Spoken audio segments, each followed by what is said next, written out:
For example, about, I would say, almost 20 years ago already, they set up at the level of the ministry, they came up with the idea to make a special program within the arts called e-culture, Okay. referring to electronic culture. So that means they could see that these organizations working in the field of art and technology, they had a very special position. They didn't fit into the drawers and the categories they had because they behaved differently, because they were mainly covering different fields, from design to music to visual arts. They were all interdisciplinary oriented, meaning crossing different sections within the arts already, which was problematic for the Ministry of Culture, I would say, because the ministry always thinks in layers and drawers, and they have funding structures which are belonging to the visual arts, they have a funding structure to the performing arts, they have funding structures to architecture. But, for example, an organization like V2, I work with architects, I work with performers, I work with people in film and cinema, I work with visual artists and designers. That means I cross all these sections and pop in all these different funding bodies structures, which for them is a little bit, what do you call that, difficult to deal with. And this has been going on since as long as we are there. Yes. So even though they are familiar with it, they are also unfamiliar with it.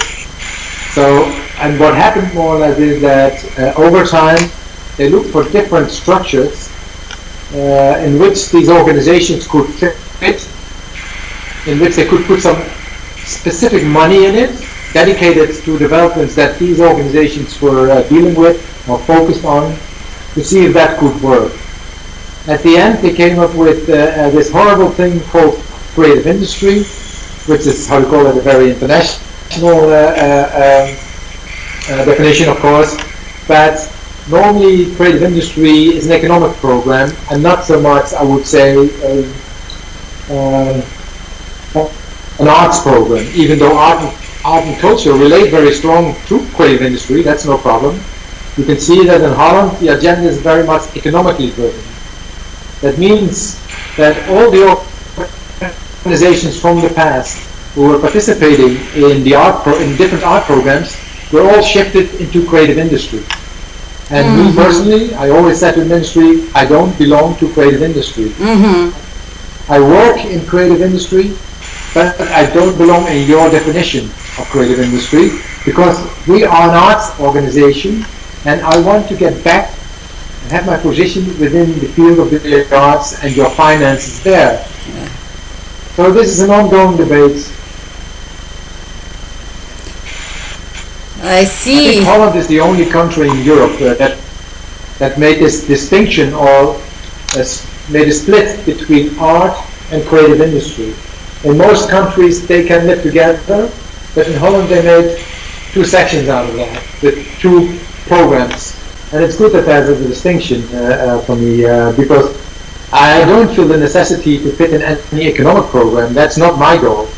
I always say, if you look at the chain of creation of meaning, then V2 is on the start, the beginning of the chain.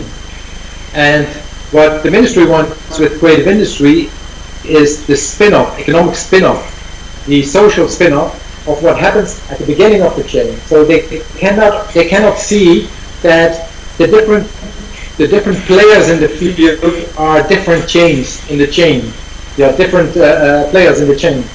So I'm always trying to explain them, think in the chain, and think about fundamental research and possible spin-off economically or socially or whatever, and try to position different organizations in that chain. But for them that's too tough, that's too hard. I have noticed that the government institutions that are cultural institutions, that on one hand are very responsible not only from art propaganda but also for this spin-off that you're speaking about, they're with a big delay compared to the ones who are commercial and for-profit cultural institutions that they need to survive on their own, that they don't use, for example, government or any kind of funding, extra money to survive. Why you think that this delay is happening to the government institutions? If you have noticed this.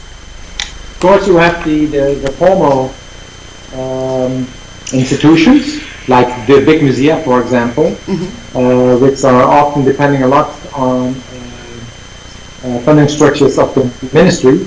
But mainly they are becoming more independent from the ministry, I would say, than the more research-driven, the smaller organizations who have a more difficult time in creating or generating an income, because they are focused on research, and research doesn't sell in that sense.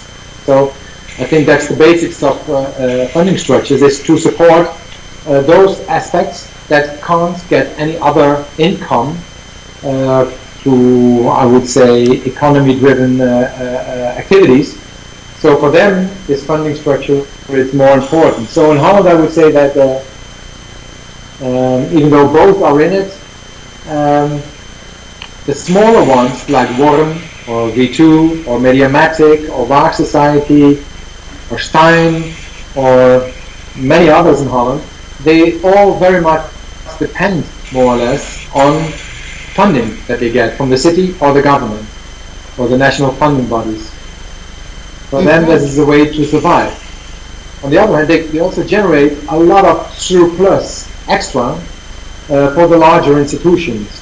So they do a lot of the basic fundamental research, I would say, that the larger institutions can't do, because they indeed, or they have a very strong economic agenda as well, meaning that they have mostly three pillars that they drive on. One is collection and preservation, creating presentations from the collection and the preservation work they do, and thirdly is education.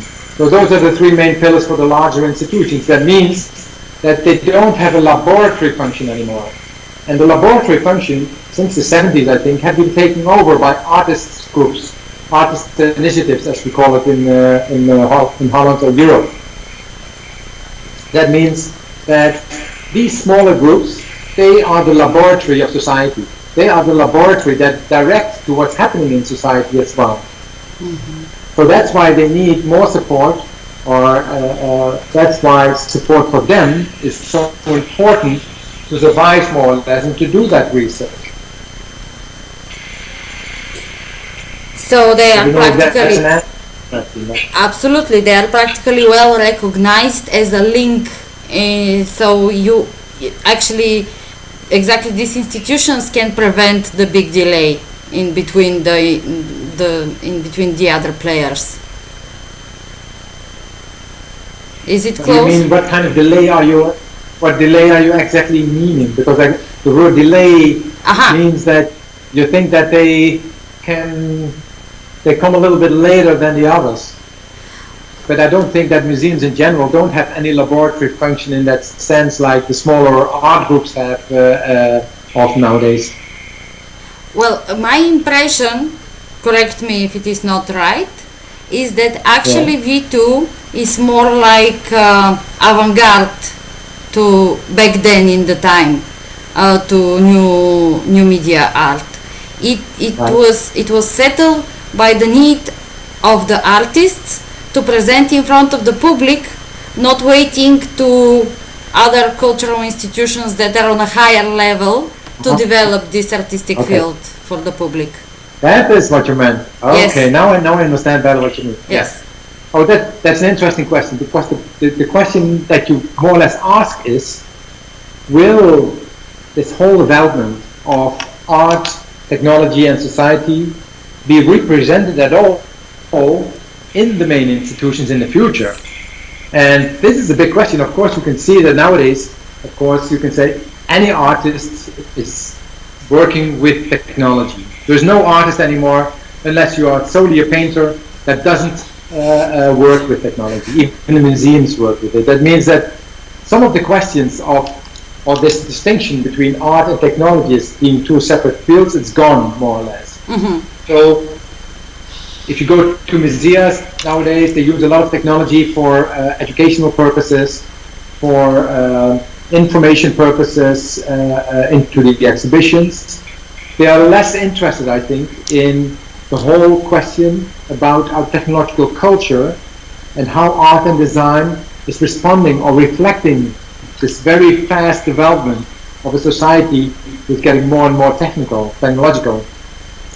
So that will stay a question in general. So the distinction between organizations where V2 comes from and that relate to V2, they are always probably in this difficult position that they don't belong in any of the drawers as we know them. And doesn't mean that they cannot survive in that.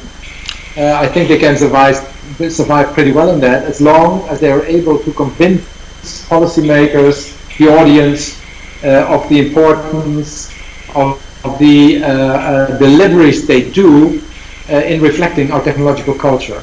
So it's also up to the organizations itself to fight, more or less, to keep on fighting, because we are fighting for 35 years in this sense, to make people understand what it is about, why it is so important.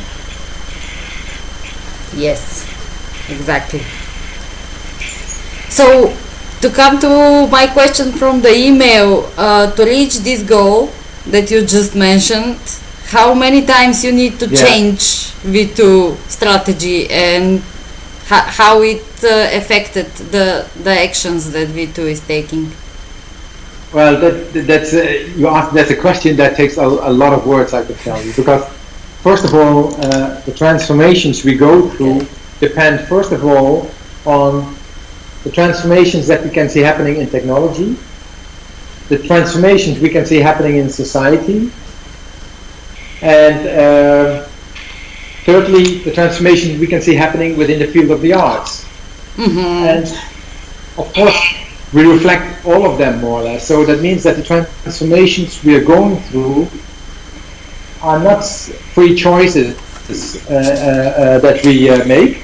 It's reflections that we see things happening, and we look for the strategies already, as you say, to deal with that. For example, if you look back, let's say 30 years, 25 years ago, the early 90s, you could, for example, see that the internet was coming up, the first websites were built, and none of the cultural institutions, of course, in those days, had any idea of what this might mean, what it was. V2 was one of the first cultural institutions in the Netherlands who had an internet connection, and we were collaborating with a broadcasting company here in Holland, experimental broadcasting company, to really, dive and research what it is, this internet, and what a website could mean for an organization. So in the early days, in the first 5 maybe to 10 years, you can see that we were delivering a lot of knowledge to musea, to art institutions, to other places who were trying to understand what it could mean. For example, V2 has a large archive.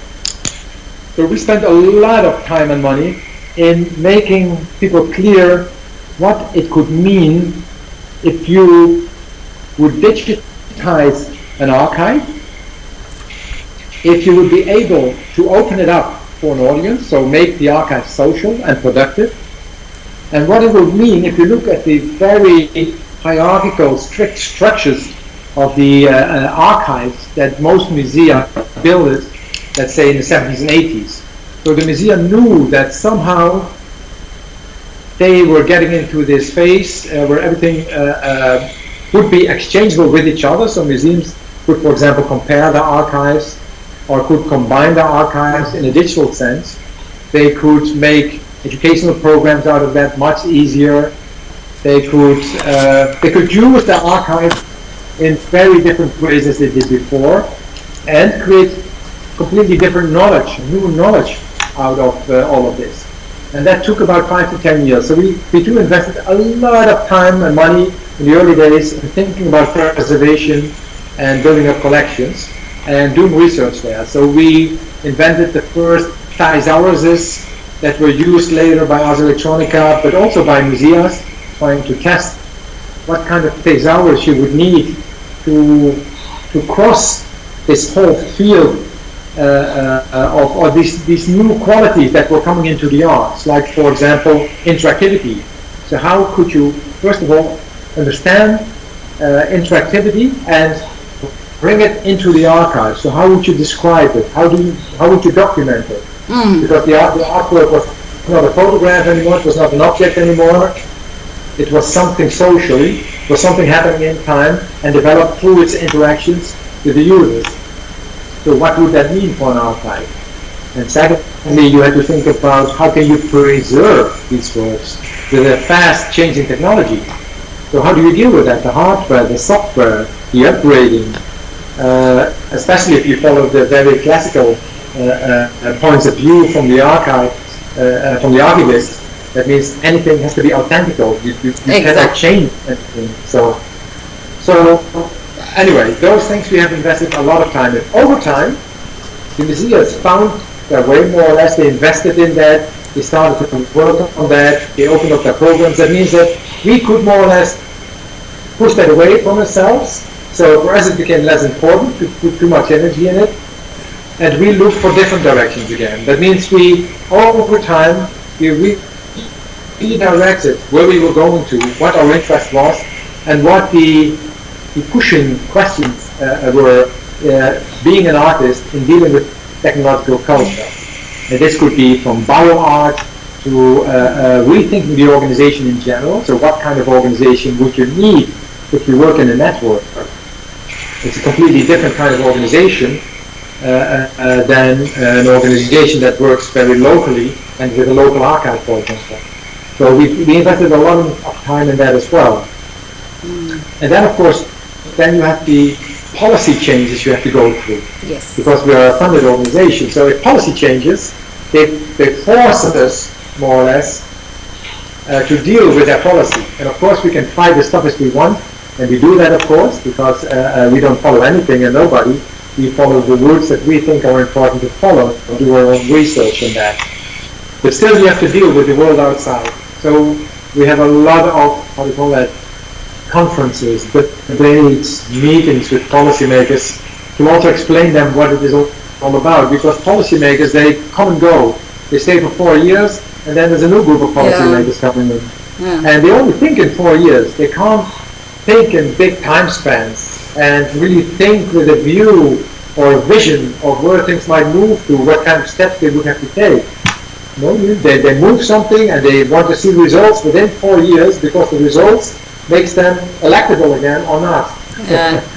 But those kind of things, of course, you have to deal with and you have to adapt to that. That's one level. The other level is, if you look at the artistic aspects of how artists were dealing with technology in general, you could see that in the late 80s, the first computers came in available for artists. So you had the Amiga, the Atari, the Commodore. They started to engage with the, we could say, environment in which they could play with sound, image, and also objects which they could control with the computer, and in which they could integrate interaction for the first time.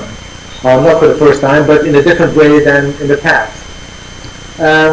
You could see in the early days that there's more and more screens coming into the art space. So the art object gets to the background, more and more screens pop up where you're looking through these virtual spaces. Then you see virtual reality coming up in the very early 90s. So there's a range of artists dealing with that. And then you can see that after that, networks come up. So artists start to get interested in networks and thinking about networks. And then after that, you see a young generation coming up which gets interested again in materiality, in the materials, get away from the screens, get away from the software, and try to integrate the software into the materials. So they get into smart materials and things like that.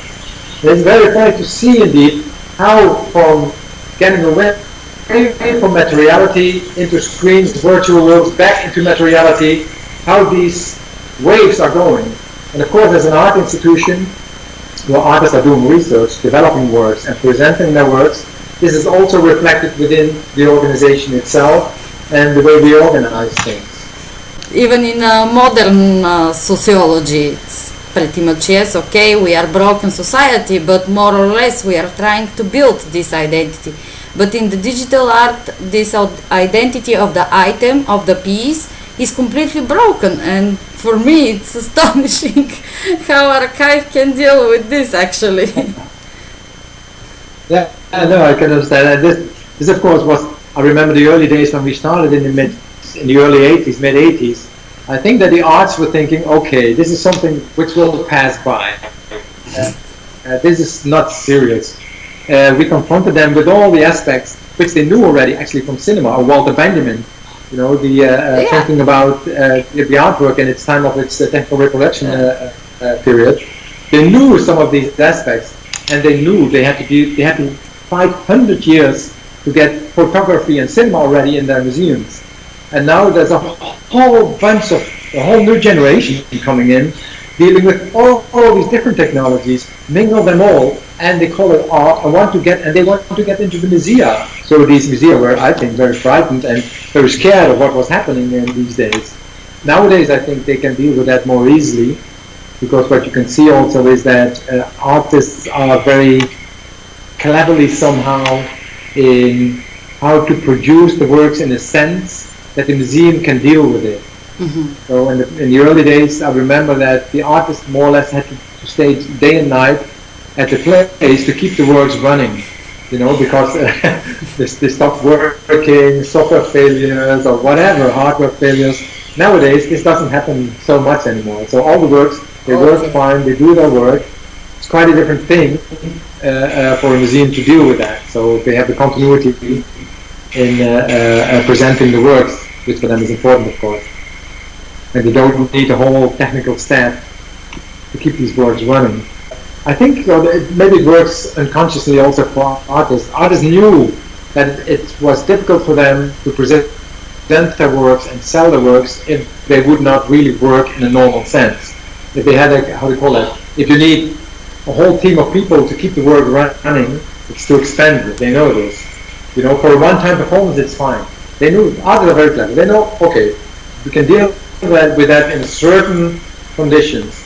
But if you want to be part of a collection, so if you, as an artist, wants to be in a collection and you're an artist dealing with technology, you have to think of clever ways of not compromising, maybe on a technological sense, but how to make these works presentable for the archives you want to be part of. And of course, many artists are not interested in that at all, but I'm sure that a range of artists very, very well knew that this is a big issue for them. And also, I would say, in how this whole development over the last 35, 40 years is represented in the archives. There's only a few musea, like the ZKN Museum, which have a really good collection in this field. For the other museums, I would say it's a really gap. Mm-hmm. In the Netherlands, it's a gap. For 25 years, this whole development is hardly represented at all. At least you have knowledge on the field, like here we are building from the zero practically. This festival where Peter Bosch was participating is the only open window for the field. What was Peter doing there? He with Simon Simons, of course. They have one beautiful piece, Last Rural Efforts. It's traveling around, and it's not a one piece, but it's part 4 that was presented on DAFest in September. And actually he's taking pots from the rural life on some village locally and make them to make a sound. And the sound is unpredictable because the piece is not interactive. So it really makes the public to not be in this role of co-author, but just as a person who will experience unexpected feelings, which was very different from the other pieces that we had on exhibitions. They were much more demanding from the public to interact and to go into connection with the piece. So we had, because DAFest first is with free entrance, it's more like a student festival, not as a representatives, but as an auditory, as a public. We target people who are now developing on this field, like young artists, and that's why we present them as well next to famous people like Jeroen van Loon or Peter Bosch and Simon Simons or Ruber Morgan and Media Bitnik and so on. But yeah, we are trying to take pieces from all possible perspectives when the selection is made, and the curators are my supervisor and another lecturer in the academy. And they're already 6 years on that festival, so they have some experience. And another thing is that for the first year I'm on that festival, and now for the first year I really try to make archive like as it is possible, because especially for the presentation I see that the site is working like a gallery pretty much. Like it's not just the official page of the festival, but it's a place where you can communicate the idea behind each piece. And it was very important to hold on the site, yes. So for the first year, and this was my task, I really tried to make the site important part of the festival, and I will probably continue. Sorry, it's a little bit sunny here. Oh, okay.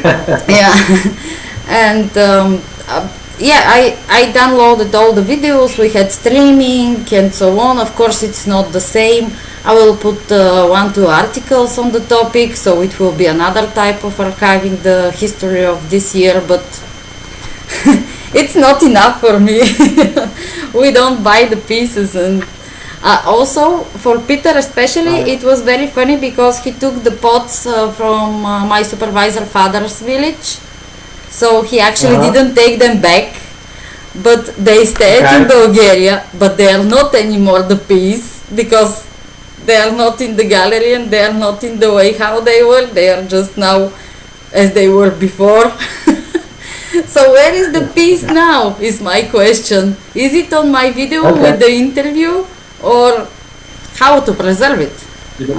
We have just the pots now on one place, and he has the springs that works in the pots. So but still the piece were there. I saw it with my eyes. I recorded an interview. I have the sound on my computer. Yeah, well, I don't know. No answer to your question. But sometimes it's good that that things don't exist forever. Sometimes it's good that they are disappearing as well. It creates space. It's like our memory. If everything would be stored in our head, it would be crazy. Vito calls itself the Institute for Unstable Media. Okay. And instability relates to different things, but one of the things, of course, is also that things just disappear, and that things have, how do you call that? They go through a transition, because even though they disappear, doesn't mean that they're really evaporated. They just went into they just became something else often. So that's not too bad sometimes. Personally, I always when I move, I throw away as much work as possible. When I was an artist, I remember when I moved to Rotterdam, I think I threw away most of my artworks. And then I came here and I had an empty space, which was a relief. It can breathe. Yeah. It's not too bad. In principle, of course, if you would put it into a question, you could say, where do we go to if we keep on preserving anything we produce? And we can see this already happening if you look at the museums, which is only a production over the last maybe 200 or 300 years of works, and it's increasingly speeding up. So I call it also the dark hole of the art budgets. That's preservation and conservation. So where do we end? How can we keep track or control this? Because it's endless. It's endless. It never stops. It only, we call that, exponentially grows. So that means we have to make decisions. And you already asked me if you look at the Louvre or whatever museums, what would you preserve? Those are very interesting questions, I would think. And probably in time you get different answers. So there is not one good answer probably as well. But it is a question, of course. You can't preserve anything, because I remember I had a Japanese artist visiting V2, I think somewhere in 1983 or so. And the video camera he was wearing with him was as big as he was. So we had this huge camera, and he was recording everything. So I remember he was 2 days at V2, going into the city, recording everything, and then he had a box full of tapes, because the tapes were big like that in those days, these VHS tapes. And then I asked him, what are you sending? He said, yeah, well, this is from the last 2 days, I sent it back home. And then I said, well, do you realize that when you get back home, that means that half of your life when you're back home will be watching back what you did in the first part of your life, and the other half, you might be lucky if you still have time to do something else. So this is a nice example indeed of, how do we deal with this preservation, this idea of preservation and conservation. Where do we put it? Where can we store it? How can we make it productive? Why do we do it? What's the meaning of it? It's full of fantastic questions, actually, for me. In that perspective, we are still generating more content, because you already mentioned the VR, but also we have augmented reality in the classic museum style. So actually, from the already pieces that we have, we are producing another piece that is a repetition of this piece with augmentations and with extensions. Right, yeah, nice. Yeah, but that's productive. That's good, well, there is digital stuff. If you look at big data, if you look at these incredible big server farms, they're full of servers, let's collect all these data from all the people alive. You can say, okay, it's really nothing in compared to the data of the real world. It's an increasing amount of data that we are collecting. On the other hand, we have the museums, which is material stuff, of course, and text. But still, it's all material stuff. The material stuff takes a lot of time in sense of how to preserve it financially. How can we? Because anything in the world disintegrates. This is a reality of life that we can try to avoid it, of course, and put as much energy and finances, research in it to avoid that things fall apart, but they will fall apart at the end, of course. There's nothing you can do about it. So as a concept, I like artists to deal with these kind of concepts, to think about an archive, but also about the fact that things transform in time, because they don't get lost, I always say, they just transform. It's a matter of energy change that happens. So how can you deal with that as an archivist? Because archivists always want to have more, they want to be complete. Of course, this is the other trap of an archivist. Be complete, it's a horrible thing to think about, actually. Absolutely. There's no end to that. It's very seductive. Tell me more, please, about V2 as a history, and you are from the beginning, and how nowadays you are working with artists. Are they approach you, or you are searching as a team? Well, V2 has V2 has an incredible network. One of the first things we started to do already in the early 80s was setting up an international network of like-minded people or developers, and that enlarged into the universities, into the different knowledge domains in the universities, that dispersed in many different directions. It means that many young artists nowadays, they know V2. It's not that we have to, carry out our name and go through the street and say, hey, we're V2 and we're doing this. Don't forget us. Fortunately, we don't have to do that. Many young artists, if they want to get things done, they know that V2 might be a place to go and to do it. First of all, because of the network we have in general, because if they get into V2, they also get into the network. For example, we run a summer session program, and during 2 months, we invite about 7 to 8 international artists. So they come from Chile, Peru, from Taiwan, from China, from Spain. They all come together they left universities and art schools within 1 to 3 years, so it's a young generation. They all come together, they have to deliver a concept, and we only want to have the concept. And then they get a curator that guides them, and they get a technical person to help them. They have to present to each other every week what they have been doing, what the research is, if they have redetermined their targets, and then at the end, after 2 months, sometimes something completely different come out of it than where they started, but they present it to the audience. So there's an exhibition. Each artist presents his research, what he or she has been doing, and the end result of that. We did a research, an inquiry with after we're doing this for 10 years. So we did an inquiry at the young artists who went through this program, and we asked them what was the biggest impact of your summer session time at V2.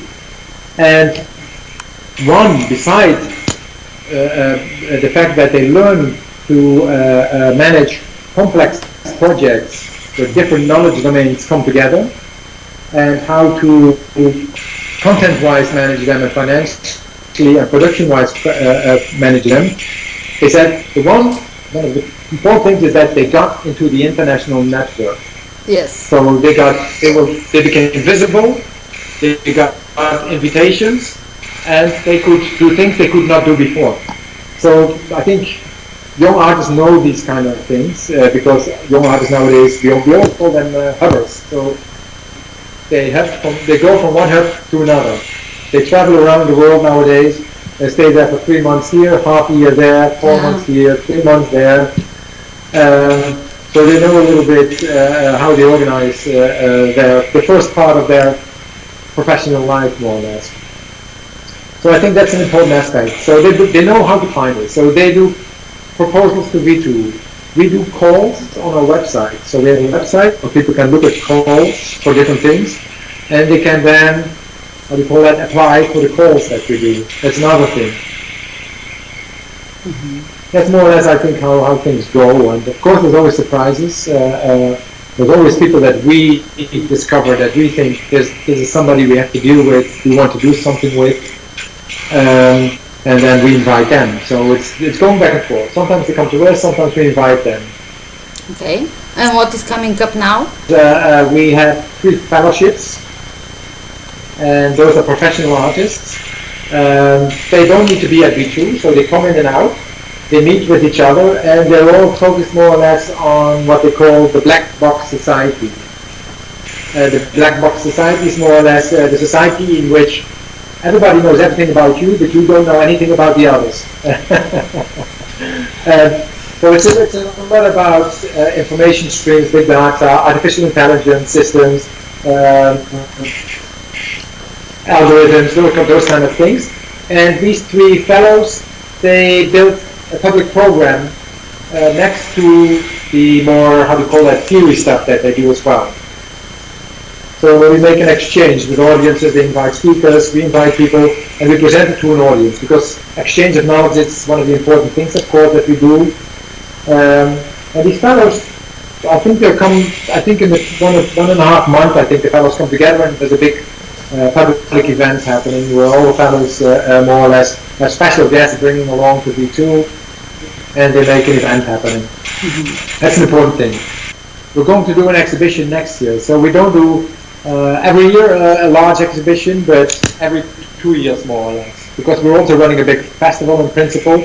But next year we're going to do a bigger exhibition, and we want to make it a traveling exhibition this time. Oh, okay. Because we invest a lot of time and money in it, and it's too costly, so we need partners, international partners, so it can travel, and they can adjust the exhibition to the location where it's traveling to. And for that, we're going to have a 35-year look back of what happened in our field, and also look into the future of what might come up. So it's not a retrospective, but it's reflecting the past to imagine the future, more or less. So we're starting to work on that now, very soon. Why this look to the future? How it came? Sorry?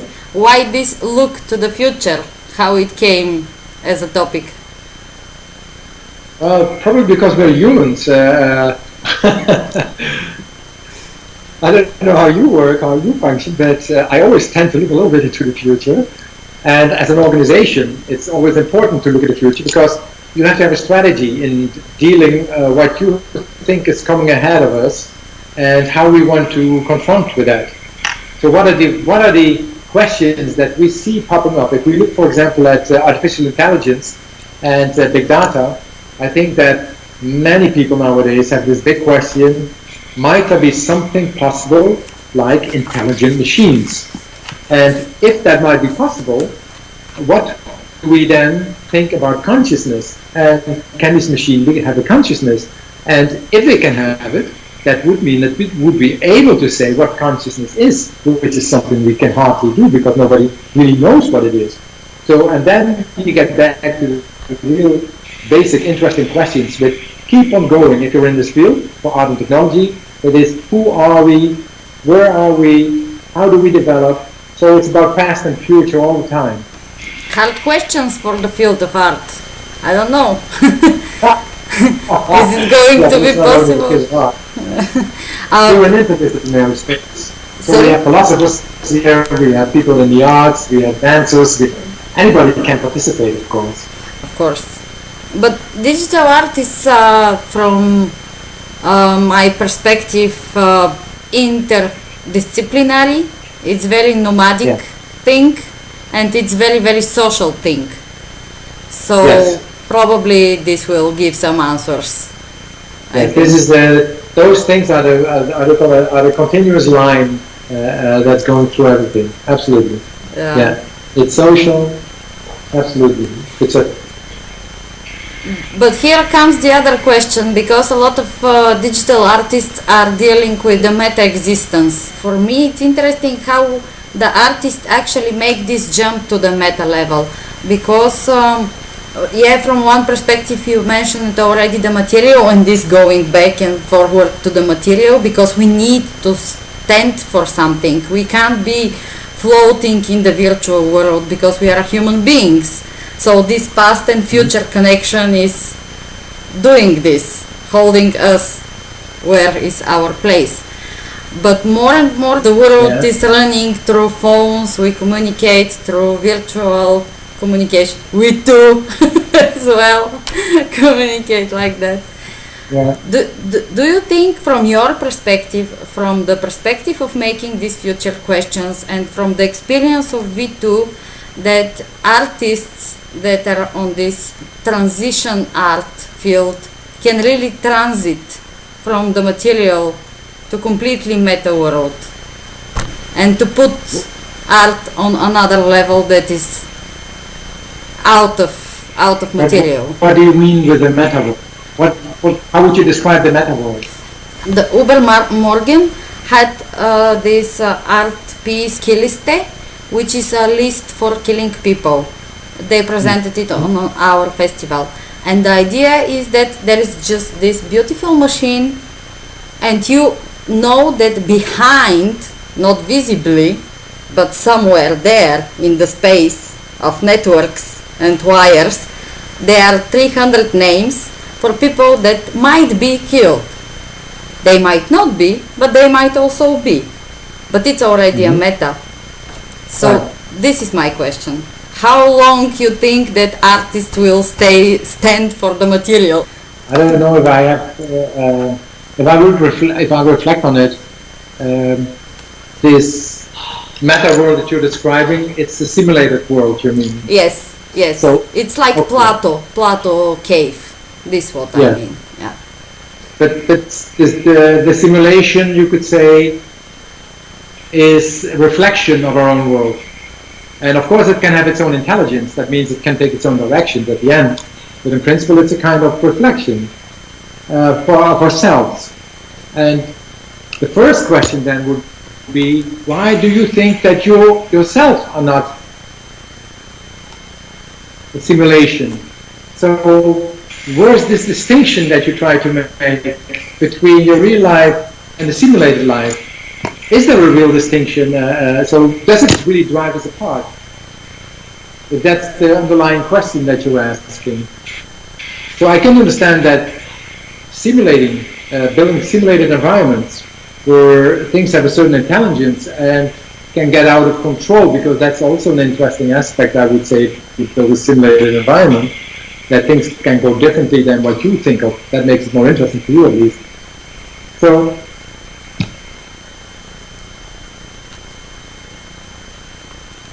well, what is the real problem that you see? Maybe I should ask that to you. So what are you afraid of that? Because I don't think artists are doing other things than they did in the past. They just imagine things, they try to reflect it, they simulate it, they try to learn from that. If it is that what they want, of course, because it might be that they want to, you can subvert with it, you can confirm with it. There's different directions or different approaches that you can take with these simulated worlds. I don't see how to say that. If you would, I remember that Willem Flusser, this philosopher, once said that people said that, he said, yeah, people say to me that how can we still understand this distinction between the simulated world and the real world? So how do we still recognize that? Because, you know, if you're a pilot and you're sitting in a helicopter nowadays, you're only fighting in a simulated world. So you only have these screens in front of you and you're shooting like hell and you're killing people. They never see anybody. They only see the screens. So they go through a simulation to do their work. When the helicopter lands on the platform and the gun on the helicopter looks at targets, he sees somebody standing on the platform and the gun immediately goes to the person standing there. But the pilot immediately knows that this person is a real person and he doesn't need to shoot them. I don't know if that's the right thing to put it that way. The story goes a little bit different, but puts this question forward. How can we still, we call that, distinguish between these different worlds? And somehow, well, you know, after having a look at Blade Runner, again, you might ask, okay, do we need the Turing test to really figure out who's the real one and who's not the real one? And then again, as I said, you can always ask, but is there a real?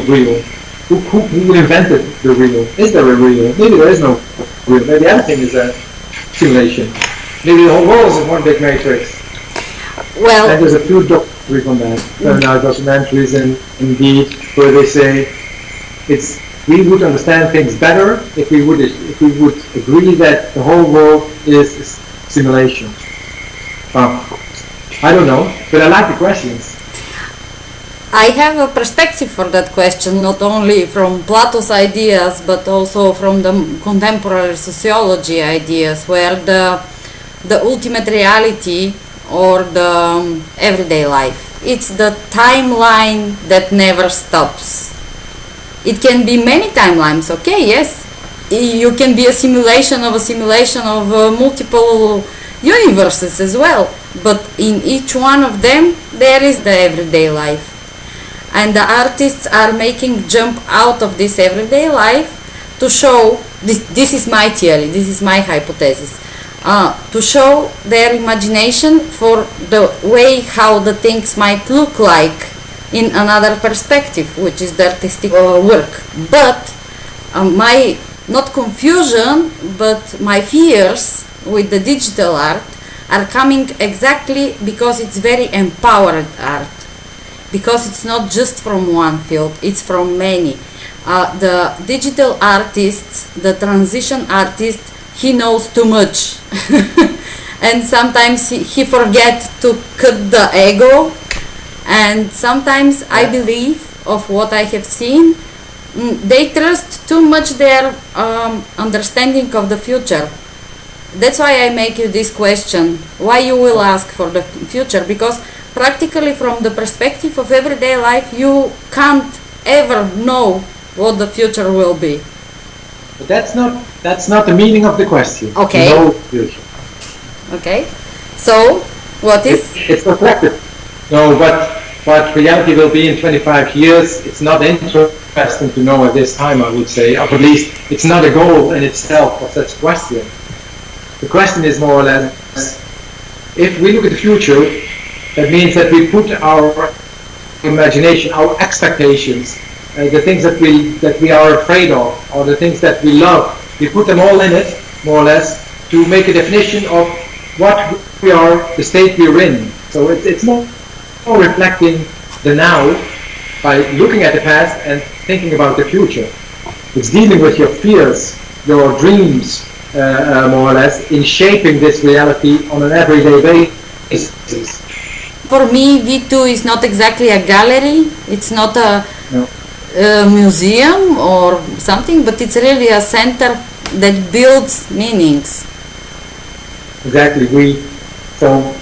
We will always define it as a place for, as a laboratory where you can do research and production, and where the presentations are always lined up with the research questions, thematical research questions and development that we're doing here. And to reflect that, we already published about more than 40 books by now. Okay. So there's a whole range of very specific books that reflect the questions we go through as a group here. And these books, they are a nice interdisciplinary approach. So you will find sociologists, architects, artists, reflecting certain topics that everybody can identify with, but everybody has a different view upon. So that's something that's reflected in the books, for example. So it's just a beautiful place. It's just a fantastic place. And it's hilarious that you are actually a center for new media art in the newspaper old place. So. Well, actually, V2 never uses the word new media. We never really? did it in the past. Okay. In 1986, we called ourselves the Institute for Unstable Media, and we wrote a manifest for that, which we published and spread it house by house, which was really trying to avoid as what I call the specialization trap of the arts, but also the sciences. That means you get painting, and then you get sculpture, and then you get photography, and then you get a film museum, and then you get a computer museum or whatever. And we said, forget about this. This is not our interest. We are looking at the quality of media technology that interests us, which is instability. Communication technology makes everything unstable, creates new structures, new ways of communication, of production, in that many different fields. So that's why we used this name and avoided any other name. We never use ourselves New Media Center, art or whatever. Yeah. Good. Very strategically chosen. Yeah. Okay, well, I had my questions, my time, and very much thank you for yours. I hope that you had a nice travel and you are not exhausted. No, not at all. And if you have, because it was very, very hard to follow you through, because the sound is it's dropping all the time. If you have very specific questions, just email them to me, and I can write them out so you get a specific answer by email, which is often, how to call it, worthwhile after a conversation, to make it precise, if you want. Yeah, there are thousands other questions, but let's leave it for another talk. Plus, I'm also planning to not finish with my visits and finally come during the presenting time, so I can see with my eyes what is happening. Yes, very good. Nice.